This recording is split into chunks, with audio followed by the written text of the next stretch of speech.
Pepe Sosa y yo no teníamos claro qué función iba a tener este edificio cuando empezamos a proyectarlo.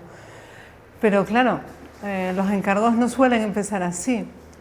El que el programa no estuviese fijado nos permitió de alguna manera tener un enfoque totalmente abierto. Nos convertimos a la vez los responsables del programa y del proyecto. Eso sí, teníamos tres cuestiones claras. Primero, debíamos conservar al máximo la arquitectura original de Fernando Navarro, de los primeros años del siglo XX. Segundo, la azotea debía convertirse en un espacio principal del edificio. Y así lo vemos, ¿no?, en estas imágenes. No es un espacio residual, tiene una intencionalidad espacial clara, ¿no? Se le da la categoría de un espacio habitable. Y por último, tenía que ser un proyecto urbano de carácter contemporáneo. Esto se nota en la apuesta por una propuesta abierta y flexible, que esa era un poco nuestra intención principal.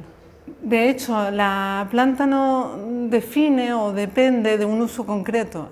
Es un espacio muy abierto, con muebles divisorios, flexibles, se puede mover sin problema. Quitar, da igual. Como dije, se compone de 3 plantas más la azotea, ¿no? Y cada planta ocupa más o menos 75 metros cuadrados. Y en cada planta, cada planta contiene un espacio habitacional, un equipo habitacional de unos 50 metros cuadrados. Es decir, como se ve en esa imagen, un baño, una cocina, una especie de recibidor y después esta zona que es un espacio abierto grande, amplio, con mucha luz. Así, de esta manera, ese espacio enorme se podía utilizar para una oficina, para una vivienda, para un apart-hotel o incluso como espacio comercial, ¿no?, de cualquier tipo. Me invento, una tienda de tatuajes o un taller de cerámica. De hecho, cada uno de estos 3 espacios, la idea era que pudiesen cambiar de uso a lo largo del tiempo, además de manera independiente, ¿no?, y así adaptarse al ritmo de la ciudad y sobre todo a las necesidades, ¿no?, que van cambiando. Esa idea o ese punto de partida surge más o menos al mismo tiempo que estábamos escribiendo un artículo sobre la ciudad multicapa. Eso nos pasa a menudo y además suele suceder, ¿no?, que a veces te mueves entre lo teórico y lo real y parece que todo fluye, todo se conecta, todo encaja. Y en ese artículo hablamos de cómo la información urbana contemporánea se deslocaliza cada vez más y pierde ese vínculo con lo físico, ¿no?, con la composición real de la ciudad. En la ciudad contemporánea detectamos cierto trastoque de los órdenes convencionales, ¿no?, se produce como respuesta a esos nuevos sistemas de información, es decir, Internet. Los usos pierden cada vez más esa relación con la estructura física de la ciudad. De hecho, hoy en día te puedes encontrar una tienda de manualidades en un barrio residencial o una terraza de copas en la cubierta de un edificio público. Las cosas y los usos empiezan a situarse de alguna manera en espacios inesperados, desde el punto de vista de la estructura convencional de la ciudad. La agrupación de funciones ya no es necesariamente, se produce siguiendo principios de cercanía o contigüidad. Basta que se localicen desde cualquier aplicación de un móvil y de alguna manera, y por esto esta imagen, la ciudad se parece cada vez más en un almacén de Amazon, ¿no?, donde existe un orden invisible, pero que en su apariencia es tremendamente caótico. El orden existe, lo que pasa es que no es visible, ¿no? Y por ello un poco la ciudad cada vez se fragmenta más, se vuelve más en su apariencia caótica.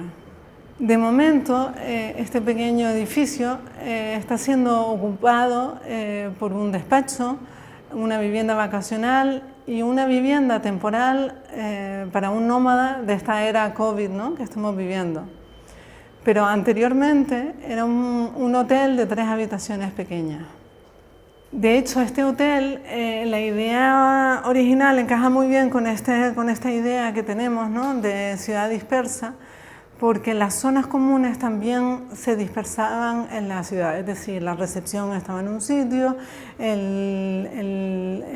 sala de desayunos era una cafetería de la zona, y la idea era ir aumentando, ¿no?, como una especie de red a lo largo de la ciudad. Eso en cuanto al enfoque programático, ¿no? Pero claro, aquí también estábamos ante un patrimonio histórico, ¿no? Y cuando intervienes en un edificio histórico, los arquitectos normalmente también buscamos un enfoque concreto y planteamos una manera de intervenir. De hecho, establecemos una serie de pautas, ¿no?, un orden. Pero claro, ese orden depende de cada caso concreto, ¿no? Cada edificio y cada programa te lleva a una solución diferente. Pero también puede haber una apuesta clara, ¿no?, algo fuerte que dé sentido a tu intervención.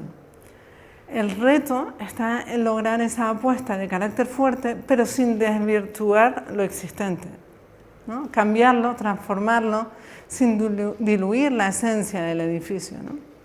Esto es súper importante para nosotros en edificios históricos, ¿no? Eso normalmente se consigue estableciendo cierto diálogo, ¿no? A veces desde posiciones más abstractas, a veces otras más contextuales. De hecho, la oportunidad está en llegar a transformar el sentido de lo existente por completo, pero a través de sus propios elementos o conceptos, ¿no? Por ejemplo, creando un nuevo recorrido, vaciando, rehaciendo, reinterpretando, exponiéndolo, o por ejemplo, la oportunidad de insertar un elemento nuevo, ¿no?, potente, y esa apuesta de insertar una pieza siempre nos ha atraído, ¿no?, ya que crea nuevas relaciones, tensiones y producen momentos de interés. Por eso usamos esta imagen de Michael Heiser, ¿no? Vemos el hueco, holgura que queda entre la pieza que se extrajo en su día, ¿no?, y luego fue insertada nuevamente en ese hueco, ¿no? El paisaje evidentemente ha cambiado con esta acción, pero y eso se ve claro, ¿no? Establece un nuevo diálogo, unas nuevas tensiones, ¿no?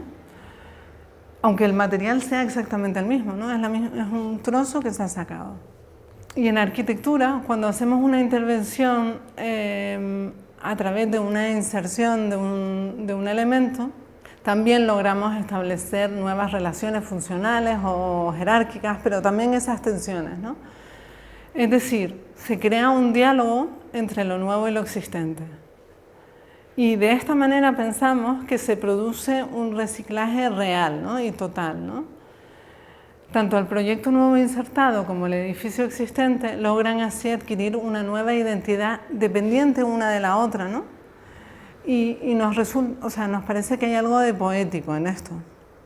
Por eso, Pepe y yo, incluso para un proyecto tan pequeño, ¿no?, como es este hotelito, nos planteamos el intervenir con esa idea de una inserción. De hecho, en edificios de escala pequeña quizás se note más ese equilibrio, es aún más interesante. Como ven en esta imagen, insertamos un volumen exactamente opuesto, ¿no?, directamente opuesto a la escalera existente. Un volumen que se cierra hacia adentro, ¿no?, se cierra hacia el patio, ¿no?, y se vuelve hacia su interior. Ese volumen mantiene un diálogo con la escalera existente. Se lee que es una escalera, ¿no?, por su parte inferior, pero se muestra como una masa más pesada. Sugiere que tiene la misma condición y función, pero se manifiesta de forma distinta, ¿no? La construcción nueva señala a la existente sin tocarla, ¿no?, se aleja de ella. Es más, la nueva escalera sirve de fondo para distinguir la figura de la escalera antigua, incluso la ilumina. lleno, vacío, claro, oscuro, en fin, muchos simbolismos y tensiones aparecen con un simple gesto, ¿no?, de insertar una pieza dentro de la existente. De hecho, bueno, y un poco para atar con lo que estaba diciendo antes, nosotros en este proyecto nos centramos en esa idea y en el núcleo de comunicación, en ese espacio que se comunica con la ciudad, ¿no? Y de alguna manera, cuando nos centramos en algo, o sea, buscamos eso, que sea coherente, ¿no? Buscamos que nuestros proyectos sean coherentes con lo que estamos pensando o con nuestros planteamientos teóricos.